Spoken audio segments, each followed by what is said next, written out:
তো গাইস এখন তো আমি আছি দুর্গাপুরে। তো সকালবেলা দেখো একটা দরকারে কিন্তু টোটো নিয়ে পুরো বেরিয়ে পড়েছিলাম একটা জায়গায়। তারপর সেখান থেকে ফেরার পথে এই কাকুটার দোকানে গেছিলাম একটু পেটাই পরোটা কেনার জন্য।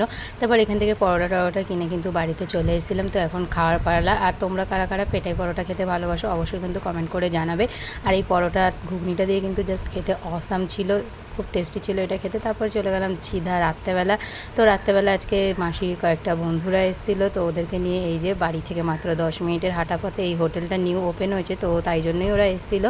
তো এখানে এসে আমরা কিন্তু রুটি তড়কা মানে যে যেটা খাবে সেটা অর্ডার দেওয়া হয়ে গেল। তারপরে দেখো সবাই কিন্তু যে যার মতন খেয়ে নিল। আর খেতে খেতে দেখো যখন নিজে কেউ খেতে না পারে তখনই কিন্তু এরকমটা করে। এটা কিন্তু কোনো ভালোবাসা না, নিজে যেহেতু খেতে পারছে না তাই জন্য কিন্তু এরকমটা একে ওকে খাইয়ে দিচ্ছে।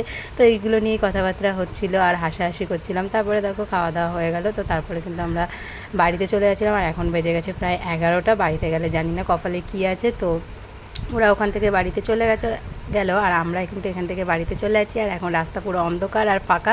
তো রাত্রেবেলা আর কী আর হবে, আমাদের জন্য তো এরকম রাস্তাই ঠিকঠাক আছে।